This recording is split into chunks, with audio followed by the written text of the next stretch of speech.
नमस्कार, hello friends, pride edification YouTube channel पे आप सभी का स्वागत है। मैं आपका दोस्त अनुपम आपके लिए बहुत सारी ज्ञानवर्धक और जानकारी लेकर आया हूँ। इस चैनल को लाइक कीजिए, सब्सक्राइब कीजिए और अपने फ्रेंड को शेयर कीजिए। आपको इससे समय समय पे अपडेट होते रहेंगे और नई चीज़ें मिलती रहेंगी। मैं आपका दोस्त अनुपम आपके लिए आज भारतीय संविधान के महत्वपूर्ण चीज़ों के बारे में लेकर आया हूँ। सबसे पहले बात करते हैं भारतीय संविधान में। जब भी कोई परीक्षा होती है तो संविधान का क्वेश्चन जरूर आपसे पूछा जाता है। संविधान में सबसे महत्वपूर्ण चीज़ है कि हम क्या पढ़ें। तो सबसे पहली बात है कि भारतीय संविधान में अनुसूचियाँ, जब मूल संविधान बना था तो उस समय अनुसूचियों की संख्या 8 थी, लेकिन वर्तमान में अनुसूचियों की संख्या 12 हो गई है। सबसे पहले बात करते हैं कि भारतीय संविधान में 8 से 12 अनुसूचियाँ हुई तो इनमें किन किन संशोधन को लिया गया। तो सबसे पहले बात करते हैं नवीं अनुसूची, जो प्रथम संशोधन हुआ वर्ष 1951 में। इसमें राज्य संपत्ति अधिग्रहण को जोड़ा गया। 10वीं अनुसूची में 52वां संविधान संशोधन वर्ष 1985 में हुआ, दल बदल कानून को जोड़ा गया। 11वीं अनुसूची 73वां संविधान संशोधन वर्ष 1992 में पंचायती राज व्यवस्था को जोड़ा गया। 12वीं अनुसूची 74वां संविधान संशोधन वर्ष 1992 में किया गया और स्थानीय स्वशासन के बारे में बात की गई। तो ये हमारे संविधान की 12 अनुसूचियों के बारे में बताया गया। अब मैं एक एक करके अनुसूचियों के महत्वपूर्ण तथ्यों की बात करते हैं। तो सबसे पहले बात करते हैं कि भारतीय संविधान की पहली अनुसूची में राज्य और संघ क्षेत्रों का वर्णन किया गया। इसका तात्पर्य यह है कि भारत में राज्यों की संख्या वर्तमान में 28 है और संघ शासित क्षेत्र जो हैं वो 8 केंद्र शासित प्रदेश हैं। इनका वर्णन दिया गया है, इनके बारे में बताया गया है और इनका वर्णन पहली अनुसूची में दिया गया है। दूसरी अनुसूची में अगर हम बात करते हैं तो दूसरी अनुसूची में सबसे महत्वपूर्ण बात की गई है कि जितने भी पदाधिकारी होते हैं उनके वेतन और भत्तों के बारे में दिया गया है। पदाधिकारी की बात करें तो पदाधिकारी लोकसभा, विधानसभा, राष्ट्रपति, उपराष्ट्रपति, उच्चतम न्यायालय के न्यायाधीश, नियंत्रण महालेखा परीक्षक। ठीक, सबसे ऊपर स्क्रीन पे देख रहे हैं कि अनुच्छेद दिए गए हैं। इन अनुच्छेदों में ये बताया गया है कि किन किन पदाधिकारियों का वर्णन दिया गया है। ये भारतीय संविधान की दूसरी अनुसूची में बताया गया है। भारतीय संविधान की तीसरी अनुसूची की बात करें तो तीसरी अनुसूची में बताया गया है कि जितने भी पदाधिकारी हैं उनके द्वारा ली जाने वाली शपथ का वर्णन दिया गया है, जिसमें लिखा हुआ है आपका कि अनुच्छेद 75 सब क्लास 4 सभी का वर्णन दिया गया है। तो अनुच्छेदों के माध्यम से बताया गया कि किस अनुसूची में कौन कौन से अनुच्छेदों को लागू किया गया है।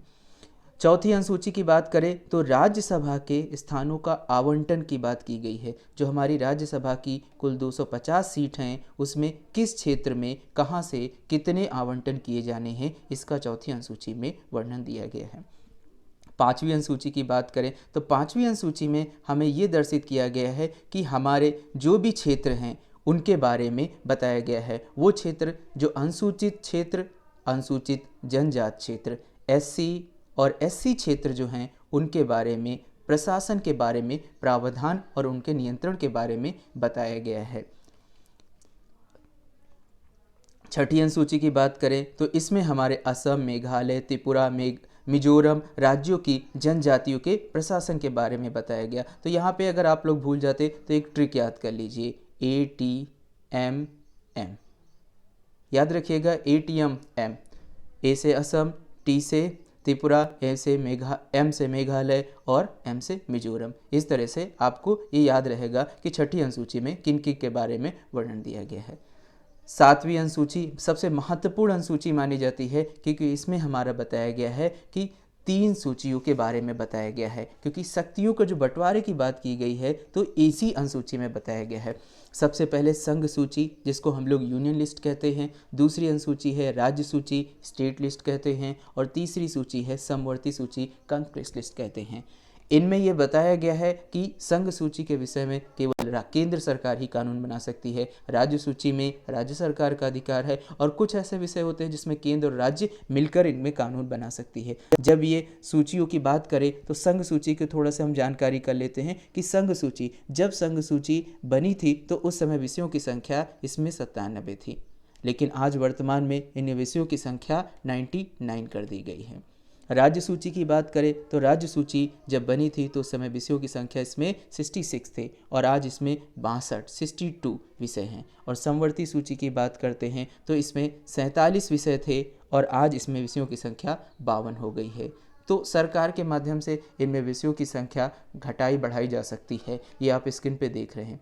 8वीं अनुसूची की बात करते हैं तो 8वीं अनुसूची में जो बताया गया है वो 22 भाषाओं का उल्लेख किया गया है कि भारतीय संविधान में 22 भाषाएं हैं और 22 भाषाओं में कौन कौन सी भाषाएं हैं जो 8वीं अनुसूची में वर्णित की गई हैं। 9वीं अनुसूची की बात करते हैं, महत्वपूर्ण है कि भूमि सुधार संबंधी अधिनियमों को विधिनाम का पहला संशोधन वर्ष 1951 में। मैंने बताया कि संविधान में 9वीं अनुसूची ही पहला संविधान संशोधन लेकर आई थी और भूमि अधिग्रहण के बारे में आपको बताती है। 10वीं अनुसूची की अगर बात करते हैं तो 10वीं अनुसूची में दल परिवर्तन संबंधी उपबंधों के बारे में आधार में 52वां संविधान संशोधन किया गया है। इसे हम लोग दल बदल कानून के नाम से भी जानते हैं कि कोई भी अगर आपका जनप्रतिनिधि किसी पार्टी के सिंबल पर चुनाव लड़ता है तो वो 5 साल उसी पार्टी के सदस्य के रूप में रहेगा। तो अगर ऐसा वो करता है तो उसे दल बदल कानून के माध्यम से हटाया जा सकता है। संविधान की 11वीं अनुसूची की बात अगर करते हैं तो पंचायती राज्य व्यवस्था त्रिस्तरीय होती है, जिला पंचायत, ब्लॉक और ग्राम स्तर की। तो अनुसूची में 73वां संविधान संशोधन करके पंचायती राज्य व्यवस्था के बारे में जोड़ा गया। और संविधान की अगर बात करें तो 12वीं अनुसूची स्थानीय स्वशासन के बारे में उल्लेख करती है। 12वीं अनुसूची जिसमें यह बताया गया नगर पालिका और नगर पालिका के 74वें संशोधन। अब इसमें स्थानीय स्वशासन में बताया गया नगर पालिका, महानगर पालिका और नगर पंचायत क्षेत्र, इनके बारे में वर्णन दिया गया। तो इस वीडियो के माध्यम से हमने स्क्रीन के माध्यम से ये चीज़ें समझाने की कोशिश की कि भारतीय संविधान की अनुसूचियाँ और उनके बारे में वर्णन। Thank you. Join for like कीजिएगा, सब्सक्राइब कीजिएगा। जय हिंद,